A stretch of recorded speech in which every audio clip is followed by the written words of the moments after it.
আব্দুর রাউফ রাদিয়াল্লাহু ফরমান, আমি দেখলাম যে এই ছেলেটার হাত চামড়ার সাথে ঝুলতেছিল, যুদ্ধ করতে পারতেছিল না, পায়ের নিচে হাতটাকে চাপা দিয়ে ছটকে মেরে সিরিয়া পালাইছে। ও মুসলমানের সন্তানেরা, ও মুসলমান, এরাও তো কিয়ামতের ময়দানে উঠবে, তুমি আমিও কিয়ামতের ময়দানে উঠব।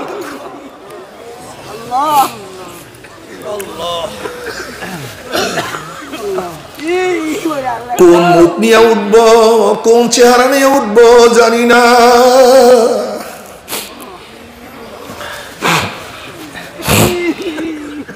আল্লাহ মাওলারে, মাওলারে মাফ করিয়া দে।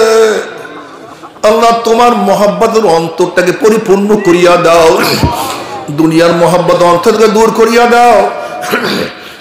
ইয়া আমার মুসলমান সন্তানেরা, যুবক বাবারা, ইয়া আমার মুরব্বী বাবারা, আসো, দুনিয়া কিছু না, দুনিয়া কিছু না। কবে জন্ম হইলাম, কবে দাঁত উঠলো, কবে দাঁত পড়লো, আবার কবে দাঁত উঠলো, আবার কবে কোন তারিখের থেকে চেহারা মধ্যে দাড়ি ওঠা শুরু করলো, আবার কোন তারিখের থেকে কাঁচা দাড়ির মধ্যে কোন রং তুলি সাদা রং লাগানো শুরু করলো। কে চোখের পাওয়ার হরণ করতে আছে, কে হাতকে দুর্বল করিয়া ফেলাইতে আছে, কে পাওকে দুর্বল করিয়া ফেলাইতে আছে। যেরকম বিকাল বেলার রাখাল গরু ছাগল গুলি হাঁকাইতে হাঁকাইতে গোয়াল ঘরের দিকে নিয়ে যায়, ঠিক কে যেন তোমাকে আমাকে পিছন থেকে হাঁকাইতে হাঁকাইতে হাঁকাইতে কবরের দিকে নিয়ে রওনা করছে। কেউ তো কবরের কিনারায় কিনারায়, আল্লাহ, কেউ তো কবরের কিনারা কিনারা চক্কর লাগাইতে আসি। মুসলিম ইবনে আম্মার রাহমাতুল্লাহ আলাইহি বলেন, হে যুবক, খবরদার জৈবন যেন তোমাকে ধোকায় ফেলাইতে না পারে। এ যুবক, তুমি কি দেখো নাই কত যুবককে জৈবন ধোকায় ফেলাইয়া অনেক যুবক বলছে আমি নামাজ পড়বো, নামাজ পড়বো, আগামীকাল পড়বো, আগামী সপ্তাহে পড়বো, আগামী মাসে পড়বো, এই পরীক্ষা দিয়া নামাজ পড়বো, এইটার পরে নামাজ পড়বো। তুমি কি দেখো নাই ধোকায় ফেলাইয়া বিনা নামাজে কবরে পাঠাইয়া দিছে? তুমি কি দেখো নাই কত যুবক রোজা রাখবো রাখবো রাখবো করতে করতে বিনা রোজায় কবরে পাঠাইয়া দিছে? কত যুবক দাড়ি রাখবো রাখবো করতে করতে দাড়ি ছাড়াই কবরে পাঠাইয়া দিছে? তুমি কি দেখো নাই কত মদখোর প্রতিবার মদ স্পর্শ করার সময় বলছে আর খাবো না, এই আগামীতে ছাড়বো, কিন্তু না, মদ পান করতে করতে শয়তান লাত্তি মারিয়া জাহান্নামে ফালাইয়া দিছে। তুমি কি দেখো নাই কত গুনাহগার তওবা করব করতে করতে তওবা বিহীন দুনিয়া থেকে বিদায় হয়ে গেছে?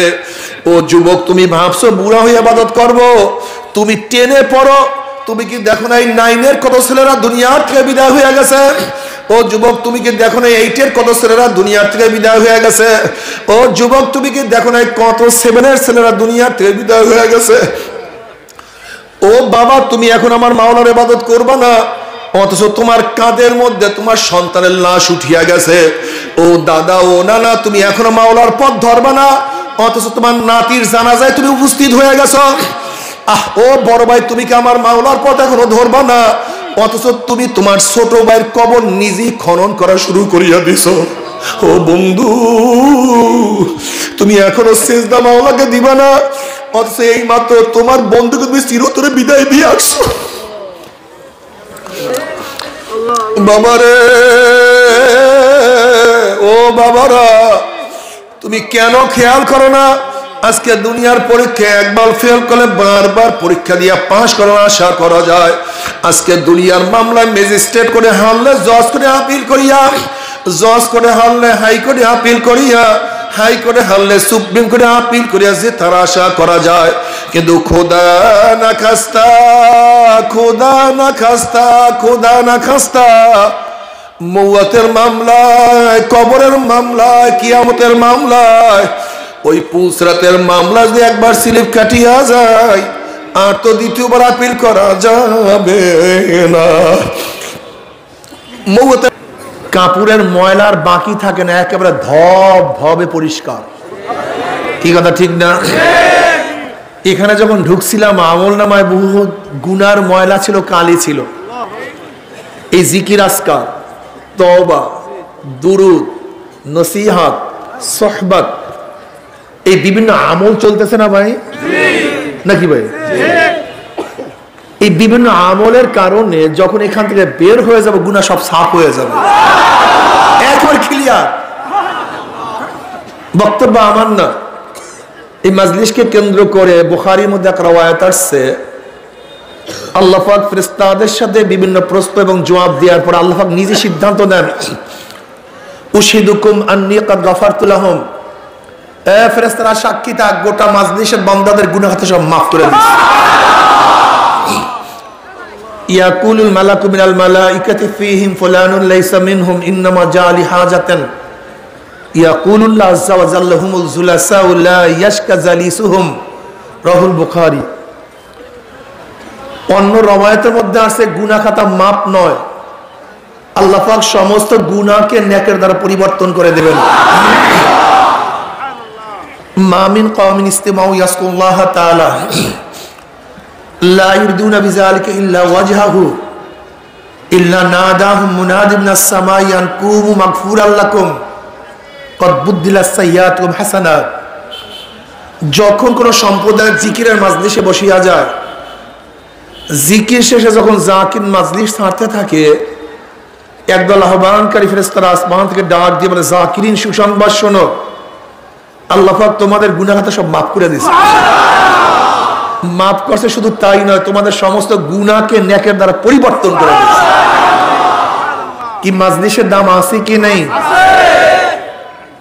খুব খেয়ালের সাথে কথা শোনা চাই। কথা বলবেন না, কেউ কেউ আওয়াজ দিবেন না, কথা একেবারে চুপ,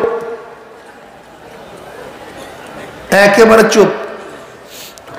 গোটা দুনিয়া কিয়ামত হয়ে যাক, ওই দিকে আমার খেয়াল নেই, আমার খেয়াল বয়ানের দিকে। কি রাজি আছি না ভাই? যদি কথাগুলি শরিয়াত সম্মত হয় গ্রহণ করব, আর শরিয়াতের উল্টা পাল্টা খেলাফ হলে প্রত্যাখ্যান করব, গ্রহণ করব না। রাজি আছে না? লা তুআতা লি মাখলুকিন ফি মাসিয়াতিল খালিক। গুনার উপরে মুমিন কারোর কথা মানতে পারে না। আর কথাগুলি যদি শরিয়াত সম্মত হয়, সুম্মা জাআলনাকা আলা শারিয়াতিন মিনাল আমর ফাত্তাবিআহা ওয়া লা তাত্তাবিআহু আল্লাযীনা লা ইয়ালামুন। শরিয়াত মানতে হবে। কাজে আল্লাহ পাক আমাকে ও আমাদের সবাইকে শরিয়াত মানার তৌফিক দান করুন। আমি আমাদের পরিচয় সম্পর্কে কিছু জানাবার চেষ্টা করব, বাকি আল্লাহ পাকের ইচ্ছা। আমরা কারা? যেই জাতি যাদের পরিচয় জানে না, সেই জাতি সামনে অগ্রসর হতে পারে না। নবী ইব্রাহিম আলাইহিস সালাতু ওয়াস সালাম, সংক্ষিপ্তভাবে বলবো, একেবারে সংক্ষিপ্ত। নবী ইব্রাহিম আলাইহিস সালাতু ওয়াস সালাম তার স্ত্রী সারা আলাইহিস সালাতু ওয়াস সালামকে নিয়ে মিশরে সফর করলেন। মিশরের প্রেসিডেন্ট বাদশাহদেরকে ফেরাউন বলা হয়। তৎকালীন জমানার ফেরাউন সারা আলাইহিস সালাতু ওয়াস সালামের প্রতি আকৃষ্ট হলেন। সারা আলাইহিস সালাতু ওয়াস সালাম খুব মহিষী, এক আবেদা, সালেহা, কনেতা, এক আল্লাহর ওলি ছিলেন। যখনই বাদশাহ তার প্রতি লোলুপ দৃষ্টি ঘুরছে, সারা আলাইহিস সালাতু ওয়াস সালাম আল্লাহর কাছে তার বিরুদ্ধে দোয়া করলেন, বদদোয়া করলেন। ফেরাউনের মাসনাদের মধ্যে ঝালঝালা পয়দা হয়ে গেছে, কাঁপনি শুরু হয়েছে, মনে হয় যেন মাটির নিচে গেড়ে যাবে। ভয় পাইছে ফেরাউন। এবার ফেরাউন তওবা করছে। এই মুসা আলাইহিস সালাতু ওয়াস সালাম জমানার ফেরাউন অনেক আগের কথা বলছি, কিন্তু এবার সে তওবা করছে। ফেরাউনের এক মেয়ে ছিল, নাম হাজেরা। হাজেরাকে সারার লিউন্ডি হিসাবে দিয়া দিস, যে হাজেরা তোমার লিউন্ডি বাঁধি কাজ করবে, যাও খেদমত করবে তোমার, আমি তোমাকে উপহার দিলাম। সারা আলাইহিস সালাতু ওয়াস সালামের কোনো সন্তান ছিল না। হাজেরা আলাইহিস সালাতু ওয়াস সালাম প্রেসিডেন্টের মেয়ে, বাদশার মেয়ে, খুবই সুন্দরী, সুশ্রী আকর্ষণীয় এক রমণী সারা আলাইহিসসালাতু ওয়াসসালাম নিজেই উদ্যোগী হয়ে ইব্রাহিম আলাইহিসসালাতু ওয়াসসালামের সাথে হাজরা আলাইহিসসালাতু ওয়াসসালাম বিবাহ দিয়ে দিয়েছেন যে আপনি একে বিবাহ করেন। হাজরা আলাইহিসসালাতু ওয়াসসালামের গর্ভের মধ্যে ইসমাইল আলাইহিসসালাতু ওয়াসসালাম জন্মগ্রহণ করেন। ইনি নবী ইব্রাহিম আলাইহিসসালাতু ওয়াসসালাম প্রথম সন্তান। তার ঘরে সন্তান হওয়ার পরে আবার সারা আলাইহিসসালাতু ওয়াসসালাম গর্ভের মধ্যে এক সন্তান হইছে, ইসহাক আলাইহিসসালাতু ওয়াসসালাম। এখানে মনে রাখতে হবে ইসহাক আলাইহিসসালাতু ওয়াসসালাম কিন্তু ইসমাইলের ছোট, বড় না। এখান থেকে ইহুদিরা প্যাঁচ লাগায়া দেয়। দেখেন ইহুদিরা কিন্তু ইসহাক আলাইহিসসালাতু ওয়াসসালামকে নবী হিসাবে মানেন, তার অপেক্ষায় তারা মদিনায় ছিলেন। খুব ভালো মতো মনে রাখবেন, তার বংশের থেকে নবী আসবে। কার? ইসহাক আলাইহিসসালাতু ওয়াসসালামের বংশের থেকে নবী আসবে। ওরা জানে আখিরি নবী আসবে, এই কারণে ওরা সিরিয়ার থেকে, ইহুদিদের বসবাস ছিল কোথায়? সিরিয়া, জেরুজালেম, ফিলিস্তিন, এই অঞ্চলে ওরা বসবাস করত। বখতে নাসর ওদেরকে ধ্বংস করে ফেলছে। ঈসা সালে প্রায় 500 বছর আগের ঘটনা। ওরা বিচ্ছিন্ন হয়ে গেছে। বিচ্ছিন্ন হওয়ার পরে এই বখতে নাসর এবং ওদের বিরুদ্ধের যারা আছে তাদেরকে পরাজিত করার জন্য ওরা অপেক্ষায় ছিলেন আখিরি নবীর। এবং ওরা জানে আখিরি নবী আসবে কোথায়? ইয়াসরাবে, মদিনায়। যেহেতু মদিনায় হিজরাত করবে, এর জন্য ওরা সেখান থেকে মদিনায় অনেক আগের থেকেই এসে বসতি স্থাপন করে। কি পাওয়ার জন্য? আখিরি নবী পাওয়ার জন্য। কিন্তু আল্লাহ পাকের কৃষ্ণা, ইসহাক আলাইহিসসালাতু ওয়াসসালামের বংশে বহুত নবী হয়েছে, বহুত বহুত। এই বনি ইসরাইলের যত নবী শুনেন, ইসরাইল, ইসহাকের এক নাম ছিল ইসরাইল। ওই ইসরাইল থেকে বনি ইসরাইলের যত নবী, শত শত হাজার হাজার নবী, কিন্তু ইসমাইল আলাইহিসসালাতু বংশের থেকে কোনো নবী আসেন নাই। ইসমাইল আলাইহিসসালাতু ওয়াসসালামের থেকে নবী আসছেন একজন। কয়জন? একজন। তিনি হলেন জনাব মুহাম্মদ রাসূলুল্লাহ সাল্লাল্লাহু আলাইহি ওয়াসাল্লাম। যাই হোক, ইয়াকুবের এক নাম ইসরাইল বা ইসহাকের এক নাম, ইখতিলাফ থাকতেই পারে। নবী আলাইহিসসালাতু ওয়াসসালামের পূর্বপুরুষ ছিলেন ইসমাইল আলাইহিসসালাতু ওয়াসসালাম। এবার শুরু হয়ে গেল পরীক্ষা। যখনই তার সন্তান জন্ম হয়েছে, কার ঘরে? হাজরা আলাইহিসসালাতু ওয়াসসালামের ঘরে। আল্লাহ পাক বললেন, ইব্রাহিম তুমি হাজরা এবং তার সন্তানকে বনবাসী দিয়ে আসো। কোথায়? বনবাসে। কোথায়? কোথায়? বলে জিব্রাইল পথ দেখাবে। কোন স্থান?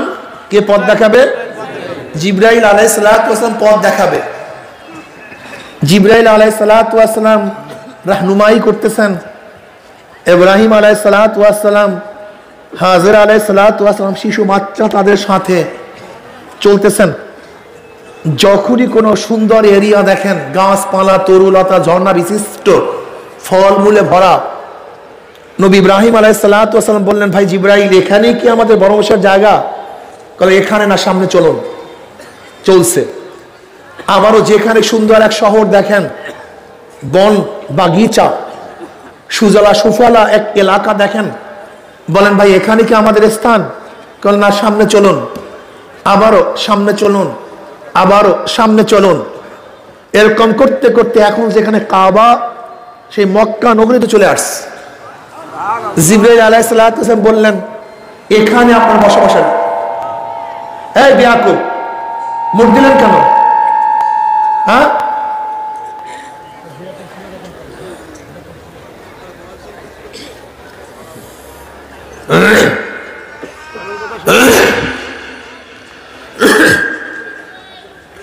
সমস্ত ইকু বন্ধ করেন, ইকু বন্ধ করেন। ইকু আছে, নরমাল করে দেন, সব নরমাল করেন। ইকু বন্ধ করেন। সুবহানাল্লাহ। শুনতেছেন আপনারা?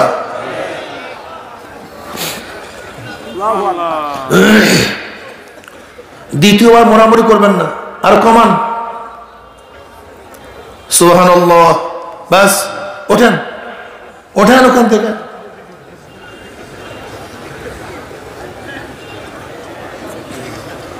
এদের মধ্যে গুড়ি কৃমি আছে, একটু পর পর এটা নাড়া না দিলে সহ্য হয় না। কি সুন্দর কথা চলতেছিল। দুরূদ শরীফ, আল্লাহুম্মা সাল্লি আলা সাইয়্যিদিনা ওয়া নাবিয়িনা ওয়া শাফিঈনা ওয়া হাবিবিনা মুহাম্মাদ সাল্লাল্লাহু আলাইহি ওয়াসাল্লাম।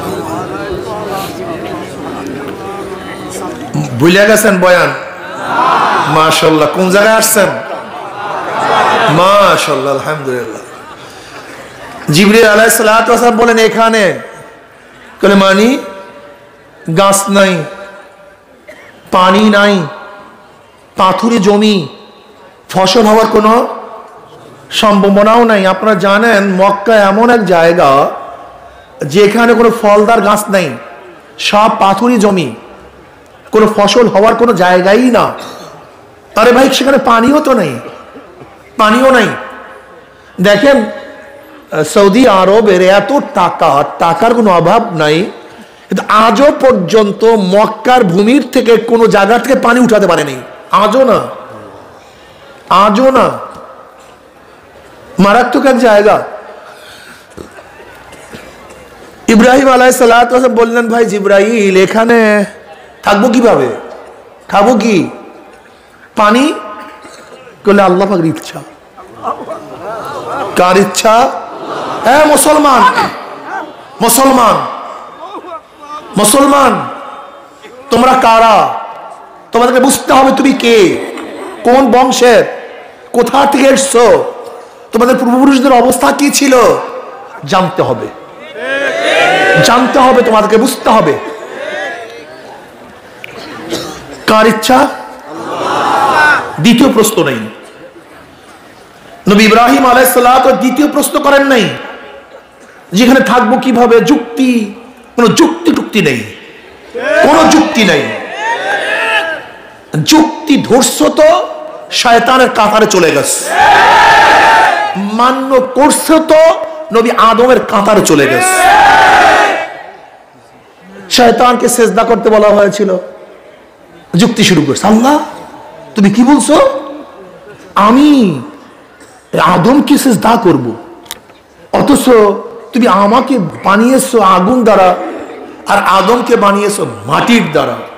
আগুনের গতি উপরের দিকে, মাটির গতি নিচের দিকে। আর তুমি, আমি তার চেয়ে, আনা খায়রুম মিনহু, আমি তার চেয়ে উত্তম। আমি আদমকে সেজদা করব, বরং আদম আমাকে সেজদা করবে। যুক্তি শুরু করছে। কি শুরু করছে? যুক্তি। কিন্তু আদমকে যখন প্রশ্ন করা হয়েছিল গন্ধম খাইলা কেন, আদমের কাছে যুক্তি ছিল, ছিল না তা না, মারাত্মক যুক্তি। কি যুক্তি জানেন? যুবক ছাত্ররা শোনো, এই ঘটনাগুলি মাথার মধ্যে নাও, তোমাদের সামনে পথ চলতে সুবিধা হবে, অনেক সুবিধা হবে। আদম যদি বলতো আল্লাহ তুমি আমাকে বানাইছো কেন, আদমকে কে বানাইছে? না, আদম বলছে আমাকে বানাও। আদমকে বানাইছে কে? যদি আদম প্রশ্ন করতো তুমি আমাকে বানাইছো কেন, আমি কি তোমাকে বানাইতে বলছি নাকি? মারাত্মক যুক্তি, মারাত্মক। বেশ ভালো কথা, বানাইছো বানাইছো, আমি কি বলছি আমাকে জান্নাতে দাও? জান্নাতে দিছেন কে? কথা বলে না। বেশ ভালো কথা, জান্নাতে দিছো। ওই গন্ধম গাছ লাগাইছো কেন, ওই নিষিদ্ধ ফলের গাছ লাগাইছো কেন? আমি কি বলছি আমার জন্য নিষিদ্ধ গাছের একটা ফল লাগাইয়া দাও? নিষিদ্ধ গাছ লাগাইছে কে? বেশ ভালো কথা, তুমি নিষিদ্ধ গাছ লাগাইছো, আবার ওই ফল খেতে নিষেধ করছো কেন? আমি কি বলছি আমাকে নিষেধ করো? নিষেধ করছে কে? বেশ ভালো কথা, নিষেধ করছো, শয়তানকে লাগাই দিছো কেন? অসওয়াসা দেওয়ার জন্য শয়তানকে লাগাই দিছো কেন? আমি কি বলছি আমার পিছনে শয়তানকে লাগাইয়া দাও? শয়তানকে লাগাইছে কে? মারাত্মক যুক্তি, অখণ্ডনীয়। একটা যুক্তি খণ্ডন করার মতো নয়। কিন্তু নবী আদম আলাইহিস সালাতু ওয়াস সালাম যুক্তির দিকে যান নাই। কি বলছেন? রব্বানা যালামনা আনফুসানা ওয়া ইল্লাম তাগফির লানা ওয়া তারহামনা লানাকুনান্না মিনাল খাসিরিন।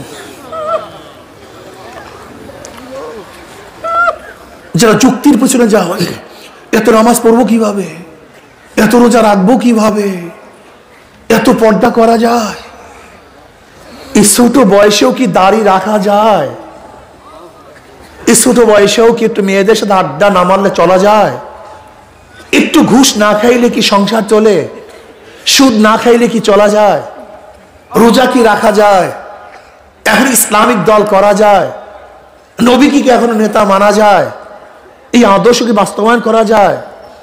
এই যারা যুক্তির পিছনে ছুটছো, মনে রাখবা তোমাদের হাসন না সবে শয়তানের সাথে। আর যাদের কোনো যুক্তি নেই, আল্লাহ কিছু বাস ইব্রাহিমের মতো, হাজের আলাইহিস সালামের মতো, কি বলছে? কোন প্রশ্ন নেই, কোন প্রশ্ন নেই। কে বলছেন? আল্লাহ। আল্লাহর বান্দা রাজি, ইব্রাহিম রাজি। ঠিক আছে জিবরাইল, যদি আল্লাহ পাক বলেন আপত্তি নেই, আমি রাজি। হাজের আলাইহিস সালাম ভাবছেন স্বামী থাকবেন, আমার এত টেনশন কি? অথচ তাদেরকে রেখে ইব্রাহিম আলাইহিস সালাম সিরিয়ার দিকে রওনা করছেন। হাজের আলাইহিস সালাম বলছেন আপনি কোথায় যান? বলে বাড়িতে। আমরা তোমাদেরকে এখানে থাকতে হবে। বলেন টলেন কি? আমাদের কে দেখবে? খাদ্য জোগাড় কি করবে? পানির ব্যবস্থা কি করবে? দেখাশোনা কি করবে? আমি আমার বাচ্চাকে রেখে আপনি চলে যান, আমাদের উপায় কি? ইব্রাহিম আলাইহিস সালাতু শুধু বললেন আমার কোনো বক্তব্য না, আমার কোনো ইচ্ছা না, আল্লাহর ইচ্ছা। বাস রাজি, মহিলা রাজি। আল্লাহ বলছেন তাই? হ্যাঁ। দ্বিতীয় প্রশ্ন নেই, দ্বিতীয় প্রশ্ন নেই। আমার মা বোনেরা, হাজরা আলাইহিস সালাতু ওয়াস সালাম নবজাত সন্তান নিয়ে যদি বনবাসে, খাদ্যর ব্যবস্থা নাই, পানির ব্যবস্থা নাই, দেখাশোনার কেউ নাই, সেখানে যদি সে থাকতে পারেন, আল্লাহর হুকুম মানতে পারেন, তাহলে তুমি কেন এই মুহূর্তে আল্লাহর হুকুম মানতে পারবা না? ওই হাজরা আলাইহিস সালাতু ওয়াস সালাম কিয়ামতের ময়দানে উঠবে, তুমিও তো উঠবা। ওই নবী ইব্রাহিম আলাইহিস সালাতু ওয়াস সালাম কিয়ামতের ময়দানে উঠবে, আমরাও তো উঠবো। জবাবটা কি দেব? কি জবাব দেব? কি জবাব দেব? বাস ইব্রাহিম আলাইহিস সালাম রওনা করছেন।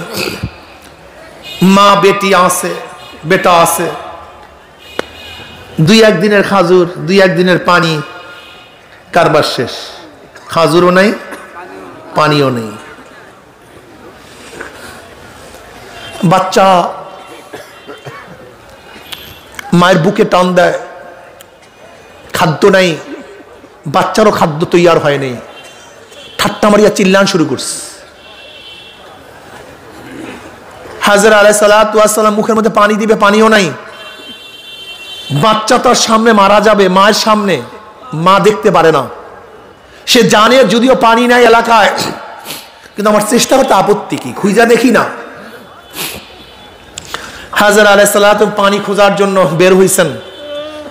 যেখানে আসছে ঝমঝম কুয়া, সেখানে ইসমাইল আলাইহিস সালামকে শোয়াইয়া হাজরা আলাইহিস সালাম সাফার দিকে দৌড় দেয়, মারওয়ার দিকে দৌড় দেয়।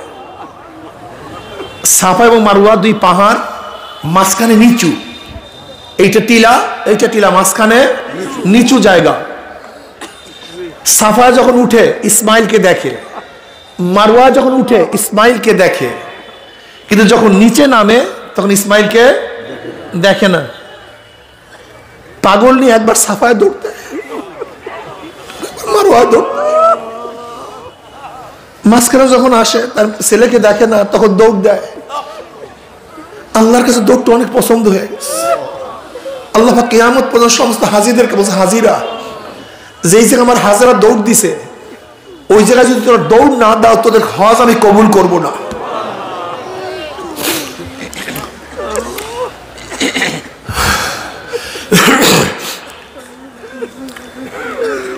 ইসমাইল আলাইহিস সালাম বাচ্চা মানুষ পাও আশ্রাইতেছে, হঠাৎ আসমানের মধ্যে মেঘ, গুরিম গুরিম আওয়াজ।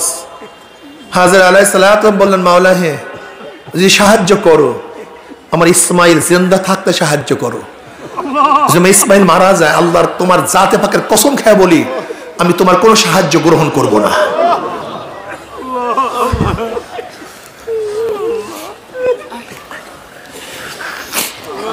আল্লাহর কি কৃষ্ণা, আল্লাহ পাক সবই পারেন, আল্লাহ পাক যা ইচ্ছা তাই করতে পারেন। ইসমাইল আলাইহিস সালাম পাথরের মধ্যে পায়ের গোড়ালি দিয়া পানি মারছে, সেখান থেকে পানির ফোয়ারা শুরু হয়ে গেছে। ছোট্ট বাচ্চার পায়ের গোড়ালির পানিতে ঝর্ণা শুরু হয়ে গেছে, ঝমঝম কুয়া সৃষ্টি হয়েছে। হাজর আলাইহিস সালাম আসছেন দৌড় দিয়া, বান দিছেন।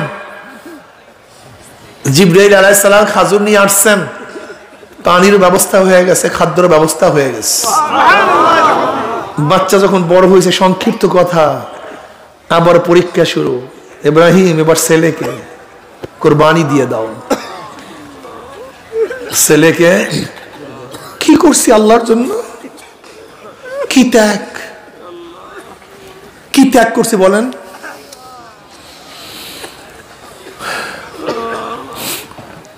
আল্লাহর বান্দা রাজি, আল্লাহ তুমি যদি বলো আমার কোনো আপত্তি নেই। রওনা করছি, বাচ্চাকে জিজ্ঞাসা করছি, তোমার কি মত? বলে, যা স্বপ্ন দেখছেন কার্যকারী করেন, আমি আল্লাহর রাস্তায় আমার গর্দানে ঝুঁকাইয়া দিলাম। যুবক, কি করছো? ইসমাইল আলাইহিস সালাম 6 বছর, 7 বছর, 9 বছর বয়সে যদি তলোয়ারের নিচে নিজের ঘাড়কে ঝুঁকাইয়া দিতে পারে, তোমার বয়স তো অনেক, তোমার বয়স তো 10,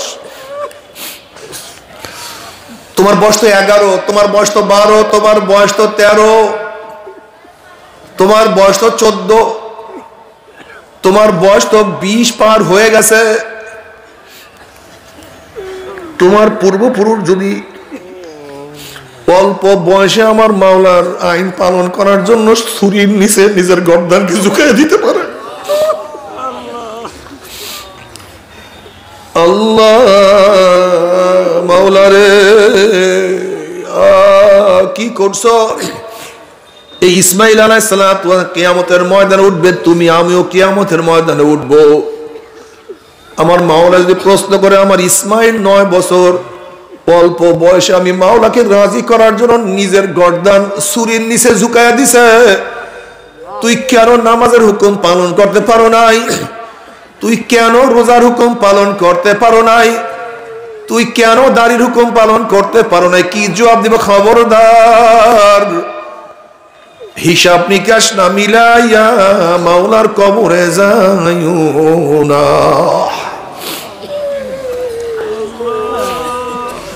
সেখান থেকে জনাবে মুহাম্মদ রাসূলুল্লাহ সাল্লাল্লাহু আলাইহি দুনিয়াতে আসছে। নবী আলাইহিস সালাতু ওয়াস সালাম আস্তে আস্তে বড় হইতে আসিলেন। তার প্রশংসা, তার চরিত্র, গুণ গোটা দুনিয়ার মধ্যে ছড়ায়া পড়া শুরু করছে।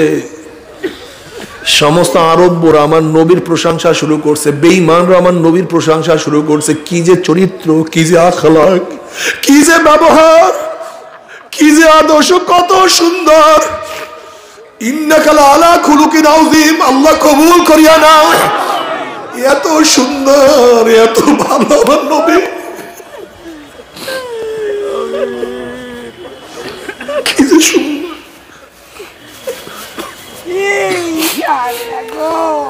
কুরাইশরা একবার কাবা নির্মাণ করতেছিল, উলঙ্গ অবস্থায় সবাই নির্মাণ করতেছিল। আমার নবী আলাইহিস সালাতু ওয়াস সালাম কাবা নির্মাণ করা শুরু করছেন তাদের সাথে। যখন তাকে উলঙ্গ করা হয়েছে, আমার নবী বেহুশ হয়ে পড়িয়ে গেছে। ফরজ তরক করেন নাই, আল্লাহ তুমি মাফ করে দিন।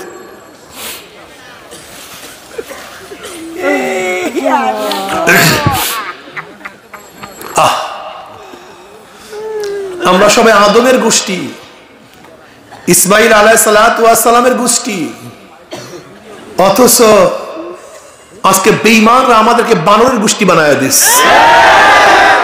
আমরা কি মানব থেকে আসছি?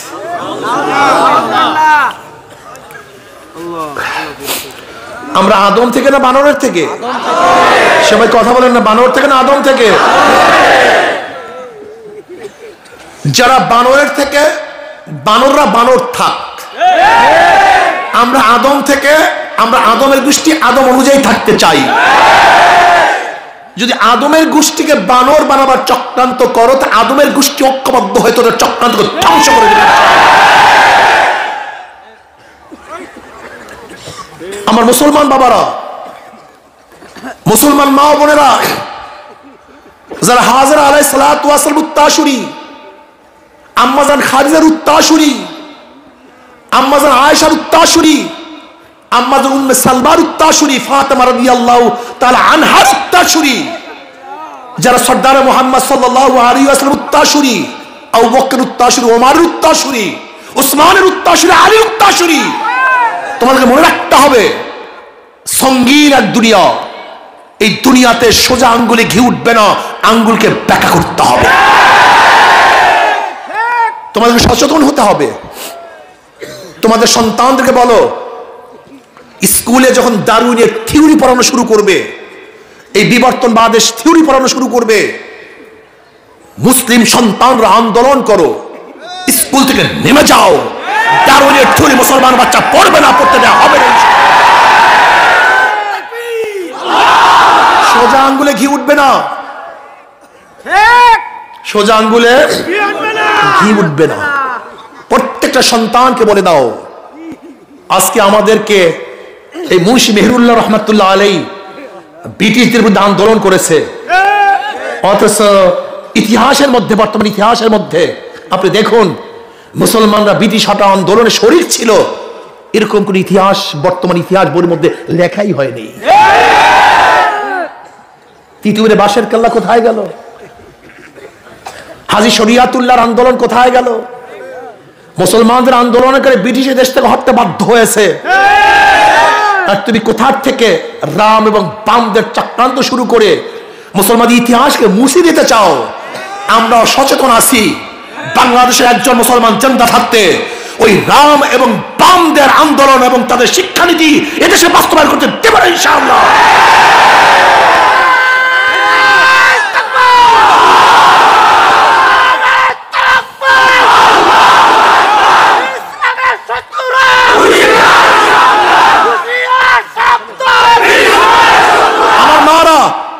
আমার বাবারা, আমার মুসলিম সন্তানেরা, ইসমাইলের বংশধরেরা, আন্দোলন তুলো, সংগ্রাম করো। প্রত্যেক স্কুলের মধ্যে যখন এই বাম এবং রামদের বই পড়ানো শুরু হবে, সমস্ত ছাত্ররা ক্লাস বর্জন করো, পড়বো না দারুইনের থিওরি। আমরা বানরের গোষ্ঠী নয়, আমরা মুসলমান, আমরা আদমের সন্তান, আমরা আদমের সন্তান। যারা বান্দরের গোষ্ঠী, বান্দররা বান্দর বসে থাক, আমরা আদমের সন্তান। চিন্তা করতে পারছেন? থিওরি বানর নাকি আস্তে আস্তে পরিবর্তন হতে হতে মানুষ হয়ে গেছে। এগুলো আকল, এগুলো জ্ঞান, এগুলো যুক্তি। আজও হাজারো বানর গোটা দুনিয়ার মধ্যে আছে। আমাকে বলেন তো, কোনো জায়গায় কোনো বানর কি মানুষ হয়েছে? এই বান্দরের গোষ্ঠী, বানর মানুষ হতে হবে কেন? হ্যাঁ, যে মাওলা পাক রব্বুল আলামিন সবকে সৃষ্টি করছে, সে বানর সৃষ্টি করতে পারে না? মানুষ সৃষ্টি করতে পারে না? আজকে আমাদের বাচ্চাদেরকে নাস্তিক বানাবার চক্রান্ত চলতেছে, রাম বানাবার চক্রান্ত চলতেছে। পুরা বইয়ের মধ্যে দেব দেবীর ছবি দেখছেন আপনারা? পুরা বইয়ের মধ্যে মূর্তি, দেব দেবীর ছবি। এটা মুসলমান পড়তে পারে না। কলিজার মধ্যে রক্ত খনন হচ্ছে। 93% মুসলমান, আর আমাদের মুসলমানদের সন্তানদেরকে রাম বাম এবং এই মূর্তিদের পূজাস্ত্র পড়ানো হবে, আর আমরা তা পড়ব না ইনশাআল্লাহ। বাংলাদেশের মুসলমান জিন্দা থাকতে এই রাম এবং বামদের ইতিহাস বাংলাদেশের কোন প্রতিষ্ঠানে পড়তে দেওয়া হবে না ইনশাআল্লাহ।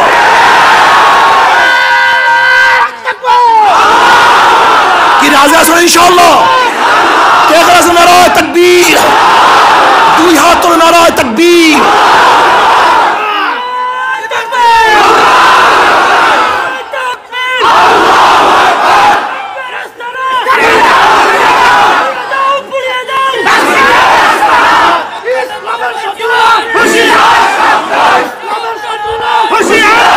বসেন, সচেতন থাকেন, সচেতন থাকেন, চক্ষু খোলা রাখেন, কানকে বহেরা করিয়েন না, কান বহেরা করিয়েন না, চক্ষু খোলা রাখেন, কান খোলা রাখুন, সচেতন থাকুন। খুব গভীর ষড়যন্ত্র। আপনি কি জানেন বইতে কি আছে? হ্যাঁ, ছোট ছোট বাচ্চাদেরকে সেক্স শিক্ষা দেওয়া হচ্ছে, আরো কি বাজে শিক্ষা দেওয়া হচ্ছে। আমার বলতে লজ্জা লাগে, বলতে লজ্জা লাগে। বিশ্বাস করেন, এত নেক্সটি এই জানোয়ারের গোষ্ঠী, বানরের গোষ্ঠী,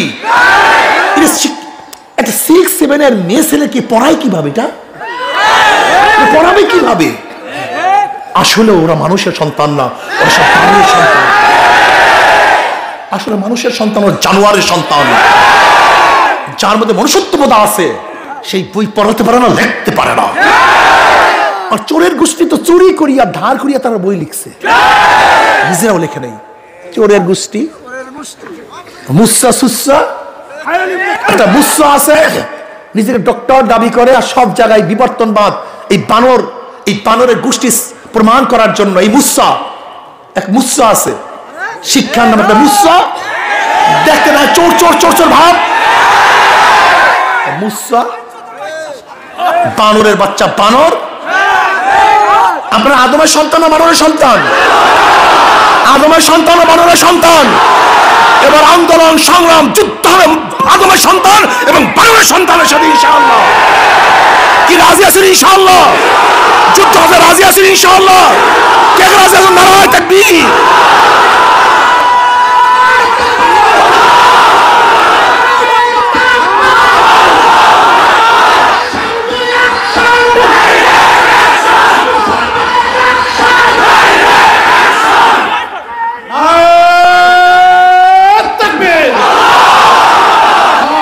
ইনশাআল্লাহ আমাদের মুসলমান সন্তানেরা যদি ক্লাস বর্জন করে, দেখবেন যেরকম ওরা ভাবে আমাদের এই মেরুদণ্ডের শীর্ষের অংশ একটু, মেরুদণ্ডের শীর্ষ অংশ একটু লম্বা আছে না, ওরা বলে এখানে রেয়াজ ছিল।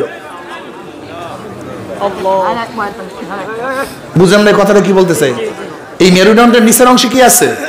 এটা ঠোঁটের মতো আছে না সামান্য, বলে এখানে ল্যাস ছিল, এই ল্যাসটা পড়ে গেছে, এটা চিহ্ন হয়ে, হ্যাঁ পয়রা গেছে। এই ল্যাস তোদের ওখান থেকে ঢুকাইয়া দেওয়া হবে ইনশাআল্লাহ। ল্যাস কোথায় আছে আমার জানা আছে, ল্যাস কোথায় আছে। বানরের গোষ্ঠী, বানর কি ঠিক আছে না ইনশাআল্লাহ? গোটা বাংলাদেশের জনগণ ঐক্যবদ্ধ হয়ে ওই বানরের গোষ্ঠীর সমস্ত থিওরির মধ্যে জনগণ আগুন ধরে দেবে ইনশাআল্লাহ। সচেতন হও ইনশাআল্লাহ, সচেতন হও। এই তো অর্ডার। আপনারা সমস্ত বাচ্চাদেরকে বলবেন, মুসলমান সন্তানদেরকে বলবেন, যারা বানরের বাচ্চা এবং বামের বাচ্চা, বানরের বাচ্চা, বামের বাচ্চা, রামের বাচ্চা, তার ওই শিক্ষায় শিক্ষিত হবে। কিন্তু যারা আদমের বাচ্চা মুসলমান সন্তান, তার ওই শিক্ষায় শিক্ষিত হবে না ইনশাআল্লাহ। এবার যুদ্ধ চলবে আদমের সন্তান এবং বানরের সন্তানের সাথে ইনশাআল্লাহ, ইনশাআল্লাহ। আশ্চর্য হয়ে যাবেন কি লিখছে। বিশ্বাস করুন, সমকামী সহ এমন কোন থিম নাই যে থিম এখানে দেওয়া হয়নি। এত বাজে।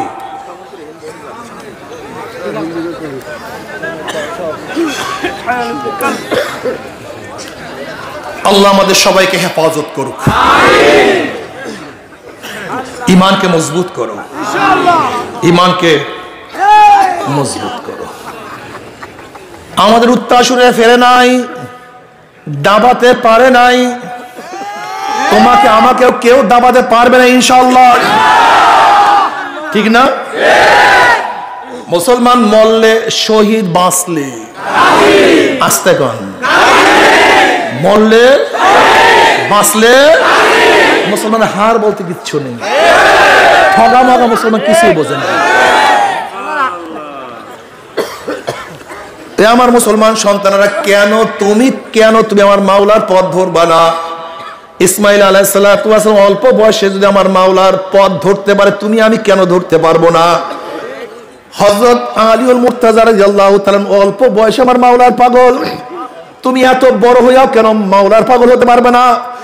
হযরত মুআইয়াজ রাদিয়াল্লাহু তাআলা আনহুমা অল্প বয়সে আমার মাওলার পাগল।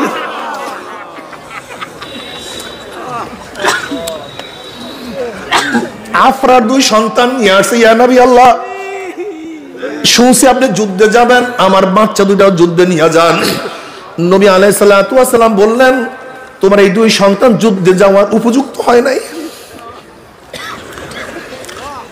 আফরা বলল, ইয়া নবী আল্লাহ, ইয়া রাসূলুল্লাহ, আমি জানি আমার সন্তানরা এখনো যুদ্ধে যাওয়ার উপযুক্ত হয় নাই, কিন্তু ইয়া নবী আল্লাহ, ইয়া রাসূলুল্লাহ, আপনার উপরে যখন আক্রমণ আসবে ঢাল হিসেবে ব্যবহার করিয়েন।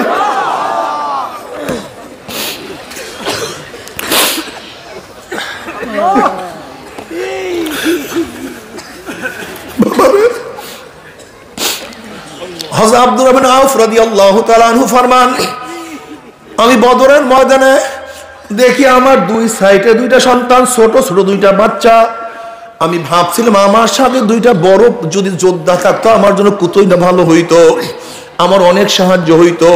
কিন্তু ছোট ছোট 2টা বাচ্চা আমাকে কি সাহায্য করবে, এই পরিকল্পনার চিন্তা আমি করতেছিলাম। হঠাৎ বাচ্চাদের মধ্য থেকে 2 পাশ থেকে বলতে, চাচা আবু জেহেল কোথায়, ওকে চিনেন কিনা? আমি আশ্চর্য হয়ে গেছি, ছোট বাচ্চারা আবু জেহেলের খবর কেন নাই? বলে, কেন, কি হয়েছে বাবা? বলে, আমি শুনছি আমার নবীকে আবু জেহেল মক্কায় বহুত কষ্ট দিয়েছে, অনেক কষ্ট দিয়েছে, ওর প্রতিশোধ নেওয়ার জন্য আমি আসছি। আব্দুর আউফ রাদিয়াল্লাহু ফরমান, এই কথাবার্তা চলতে আছে, হঠাৎ আমি দেখলাম আবু জাহেল নেতৃত্ব দিতে আছে। আমি বললাম, বাবা ওই যে দেখো আবু জাহেল, ওই যে লম্বা মাথা, ওই যে উপরে বড় ঘোড়ার উপরে যে যুদ্ধের নেতৃত্ব দিতে আছে, ওইটা আবু জাহেল। আব্দুর আউফ রাদিয়াল্লাহু ফরমান, আমি যখনই আবু জাহেলের পরিচয় দিছি, দেখলাম আমার 2 পাশ থেকে 2টা বাচ্চা বাস পাখির মতো উড়াল দিয়া আবু জাহেল আক্রমণ করলো। একজন আবু জাহেলের ঘোড়ার পায়ের উপর আক্রমণ করলো, আর একজন ঘাড়ের উপর আক্রমণ করলো, পায়ের উপর আক্রমণ করলো। আবু জাহেল তাদের উপর আক্রমণ করলো। আব্দুর রাউফ রাদিয়াল্লাহু ফরমান, আমি দেখতে আছি একটা বাচ্চার হাতের মধ্যে কোফ লাগিয়া চামড়া, সেটা হাতটা ঝলতেছিল।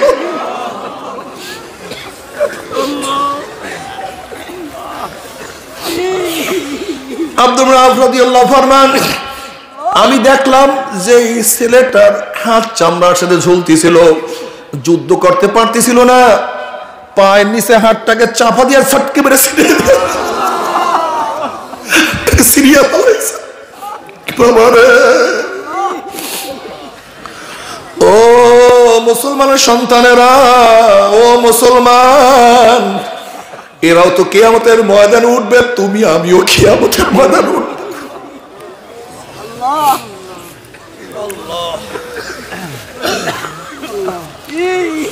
কোন মুখ নিয়ে উঠবো, কোন চেহারা নিয়ে উঠবো জানি না।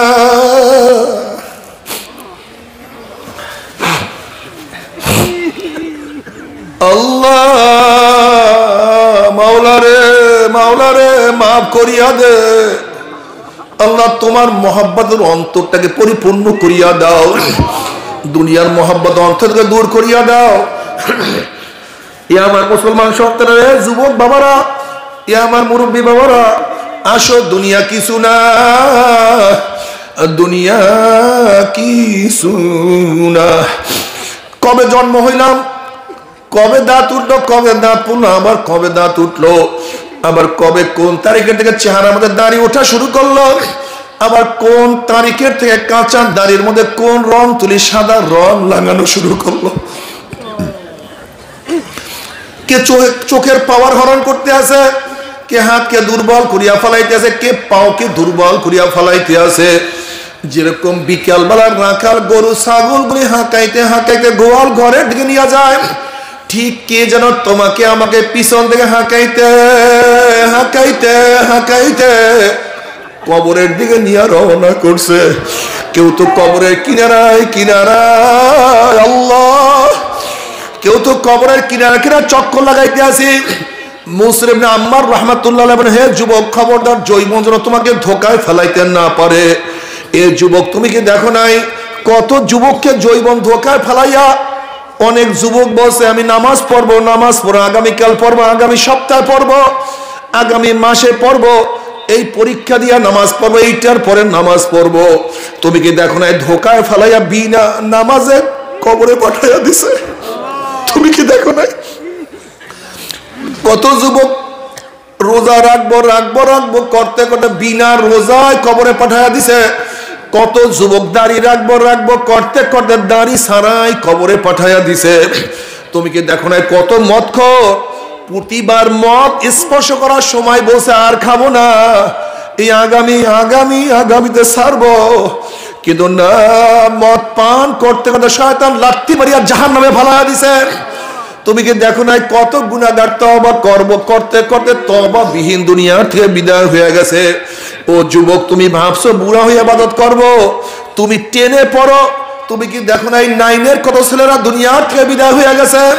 ও যুবক, তুমি কি দেখো নাই 8-এর কত ছেলেরা দুনিয়া থেকে বিদায় হয়ে গেছে? ও যুবক, তুমি কি দেখো নাই কত 7-এর ছেলেরা দুনিয়া থেকে বিদায় হয়ে গেছে? ও বাবা, তুমি এখন আমার মাওলার ইবাদত করবা না, অথচ তোমার কাঁধের মধ্যে তোমার সন্তানের লাশ উঠিয়া গেছে। ও দাদা, ও নানা, তুমি এখনো মাওলার পথ ধরবা না, অথচ তোমার নাতির জানাজায় তুমি উপস্থিত হয়ে গেছো। ও বড় ভাই, তুমি কি আমার মাওলার পথ এখনো ধরবা না, অথচ তুমি তোমার ছোট ভাইয়ের কবর নিজেই খনন করা শুরু করিয়া দিছো। ও বন্ধু, তুমি এখনো সেজদা মাওলাকে দিবা না, অথচ এই মাত্র তোমার বন্ধুকে তুমি চিরতরে বিদায় দিয়ে আসছো। বাবারে, ও বাবারা, তুমি কেন খেয়াল করো না? আজকে দুনিয়ার পরীক্ষা একবার ফেল করলে বারবার পরীক্ষা দিয়ে পাশ করার আশা করা যায়। আজকে দুনিয়ার মামলায় ম্যাজিস্ট্রেট করে হারলে জজ করে আপিল করিয়া, জজ করে হারলে হাইকোর্টে আপিল করিয়া, হাইকোর্টে হারলে সুপ্রিম কোর্টে আপিল করিয়া যে তার আশা করা যায়। কিন্তু খোদা না খাস্তা, খোদা না খাস্তা, খোদা না খাস্তা, মৌয়াতের মামলায়, কবরের মামলায়, কিয়ামতের মামলায়, ওই পুলসরাতের মামলা যদি একবার স্লিপ কাটিয়া যায় আর তো দ্বিতীয়বার আপিল করা যাবে না। মৌয়াতের চান্স একবার, দ্বিতীয়বার কোনো চান্স নাই। বাবার কি নিয়ে রওনা করছো? ওমর ইবনে খাত্তাব রাদিয়াল্লাহু ফরমান, হাসিবু ক্বাবলা আন তুহাসাবু, তোমার কাছে হিসাব নেওয়ার আগে তুমি তোমাকে হিসাব নাও। চোখের কাছে প্রশ্ন, চক্ষু, তুই কি নেকের দিকে বেশি তাকাইছো না গুনার দিকে বেশি তাকাইছো? ওরে জবান, তুই কি নেকের কাজ বেশি করছো না গুনার কাজ বেশি করছো? ওরে কান, তুই কি নেকের আওয়াজ বেশি ঢুকাইছো না গুনার আওয়াজ বেশি ঢুকাইছো? ওরে হাত, কত নেকের কাজ করছো, কত মদের পেয়ালা ধরছো, কত গাজার কলকি ধরছো, কত ঘুষ, কত সুদ, কত খুন, কত জুলুম, কত চুরি করছো, অন্যায় ভাবে কত মহিলার গায়ে হাত লাগাইছো। আও দিয়ে কি নেকের দিকে বেশি হাঁটছো না গুনার দিকে বেশি হাঁটছো? জুনা গুনা যা করছো তওবা করতে পারছো কি পারো নাই? আবার তওবা যা করছো আমার মাওলায় মাফ করছে কি করে নাই? খবরদার, খবরদার, হিসাব নিকাশ না মিলাইয়া কেউ মাওলার কবরে যাইও না। হিসাব নিকাশ মিলিয়া কবরে যাইতে পারো। জনাব মুহাম্মদ রাসূলুল্লাহ সাল্লাল্লাহু আলাইহি ওয়াসাল্লাম রওজার সাথে যখন সুরা হইয়া যাবে, রাস্তা হইয়া যাবে, ফেরেশতারা প্রশ্ন, মান হাজার রজুল, এই ব্যক্তিকে। তখন যুবক দেখবে, ছাত্র দেখবে, নবীর মাথার সাথে তার মাথার মিল, নবীর চেহারার সাথে তার চেহারার মিল, নবীর পোশাকের সাথে তার পোশাকের মিল, নবীর দলের সাথে তার দলের মিল, নবীর নীতি আদর্শ সাথে তার নীতি আদর্শের মিল, নবীর সাথে তার নেতার মিল। উম্মি বলবে যে আমার নবী জনাব মুহাম্মদুর রাসূলুল্লাহ সাল্লাল্লাহু আলাইহি ওয়াসাল্লাম, অমনি আমার মাওলা ডাক সাদাকা আব্দি, আমার বান্দা সত্য কথা বলছে। পাফরুসুল ফরাশা মিনাল জান্নাহ ওয়াল বিসু মিনাল জান্নাহ, আমার বান্দা বান্দির গার মধ্যে জান্নাতের পোশাক লাগায়া দে, জান্নাতের বিছানা বিছায়া দে, জান্নাতের নাজ নিয়ামতের গোটা কবরটাকে ভরিয়া দে। আল্লাহ তুমি কবুল করিয়া নাও। কিন্তু নাফরমান বদমাশকে যখন প্রশ্ন করে মান হাজার রজুল, চেন ওই ব্যক্তিকে। নাফরমান দেখবেন নবীর মাথার সাথে নাফরমানের মাথার কোনো মিল নাই, নবীর চেহারার সাথে নাফরমানের চেহারার মিল নাই, নবীর পোশাকের সাথে নাফরমানের পোশাকের মিল নাই, নীতি ও আদর্শের সাথে কোনো মিল নাই, দলের সাথে মিল নাই, ওর নেতার সাথে আমার নবীর কোনো মিল নাই। অমনি নাফরমান বলবে হা হা লাদ্রি, আমি ওনাকে চিনি না, ওনার সাথে আমার কোন সম্পর্ক নাই। অমনি আমার মাওলা ডাক দেবে কাযাবাদুগুল্লাহ, আমার দুশমন মিথ্যা কথা বলছে, এ কবরের মাটি চাপ দে। অমনি কবরের দুই পাশের মাটি এত জোরে চাপ মারবে, চাপের সরে এক পাঁজরে হাড্ডি আর এক পাঁজরে লাগাইয়া ফালাইবে। এ ফেরেশতারা কবরের মধ্যে আগুন ধরাইয়া দে, অমনি গোটা কবরটা আগুনে ভরিয়া যাবে। আল্লাহ মাফ করিয়া যাও। এ ফেরেশতারা এ সাপ জড়াইয়া ধর, অমনি 99টা সাপ আসিয়া নাফরমানকে প্যাঁচ মারবে। বাবার সহ্য করতে পারবি? ওই আযাব তো কেউ সহ্য করতে পারবো না। আল্লাহ আল্লাহ তুমি আমাদের সবাইকে মাফ করিয়া দাও। এরপরে কিয়ামতের ময়দান আল্লাহ তুমি মাফ করিয়া দাও, সবাই আমলনামা ডাইন হাতে দিয়া দিও। فأما من أوتي كتابه بيمينه فيقول هاؤم اقرءوا كتابيه إني ظننت أني ملاق حسابيه فهو في عيشة راضية في جنة عالية قطوفها دانية كلوا واشربوا حنيا بما أسلفتم في الأيام الخالية। আল্লাহ কবুল করিয়া নাও। যাদের আমল নামা ডাইন হাতে পড়িয়া যাবে, চেহারা উজ্জ্বল হইয়া যাবে, জান্নাতের ফয়সালা হইয়া যাবে, আল্লাহ কবুল করিয়া নাও। ওয়া আম্মা মান উতিয়া কিতাবাহু বিশিমালিহি ফায়াকুলু ইয়া লাইতানি লাম উতা কিতাবিয়া ওয়া লাম আদরি মা হিসাবিয়া ইয়া লাইতাহা কানাতিল কাযিয়া মা আগনা আন্নি মালিয়া হালাকান্নি সুলতানিয়া খুযুহু ফাগুল্লুহু সুম্মাল জাহিমা সাল্লু সুম্মা ফি সিলসিলাতিন যারউহা সাবউনা সিবা। যাদের আমল নামা বাম হাতে পড়িয়া যাবে, বাম হাতটা সিনা ফাড়িয়া পিছনে চলিয়া যাবে, বলবে আফসোস যে আমি আমার আমল নামা না পাইতাম। এত নামাজ কাজার গুনাহ, রোজা ছাড়ার গুনাহ, এত চুরির গুনাহ, এত ডাকাতের গুনাহ, এত মদের গুনাহ, এত বেপরদা জেনার গুনাহ, যে আফসোস যদি আমি আমার আমল নামা না পাইতাম, না দেখতাম, যদি হিসাবের সম্মুখীন না হইতো, কবর যে আমার শেষ ঠিকানা হইয়া যাইতো।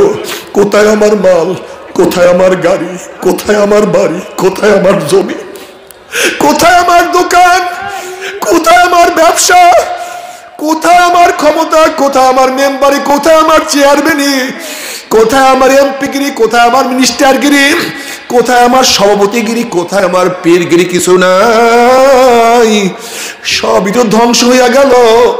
নাফরমান আফসোস করতে থাকবে, হাত চাবাইতে থাকবে। আল্লাহ পাক বলবে খুযুহু ফাগুল্লুহু, এ ফেরেশতা নাফরমানকে ধর, ওকে বান্ধিয়া ফেলা।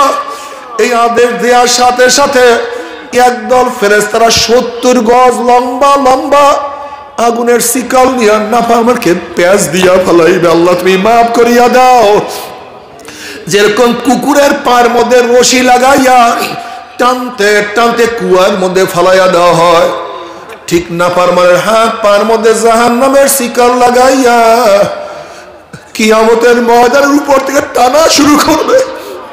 নাফরমান মাটি ধরবে, ছুটিয়া যাবে, এইটা ধরবে, ছুটিয়া যাবে।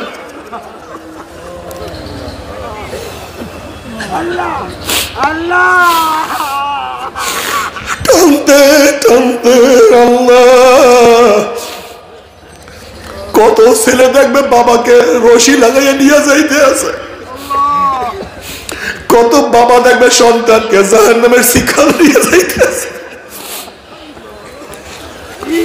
কত ভাই দেখবে ভাইকে জাহান্নামের শিকল লাগাইয়া জাহান্নামে নিয়ে যাইতে আছে।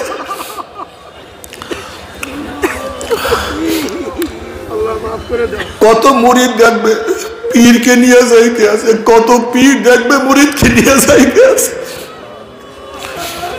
কত মালিক দেখবে গোলামকে নিয়ে যায়, আবার কত গোলাম দেখবে মালিককে নিয়ে যায়। কত বড় লোকরা দেখবে পাশের বাড়ির গরিব তো জাহান্নামে চলিয়া গেছে, বড় লোক জান্নাতে চলিয়া গেছে। আবার কত বড় লোক দেখবে পাশের বাড়ির গরিব মাওলার জান্নাতে চলিয়া গেছে। বড় লোকের পার মধ্যে জাহান্নামের শিকার লাগিয়ে টানা শুরু হয়ে গেছে।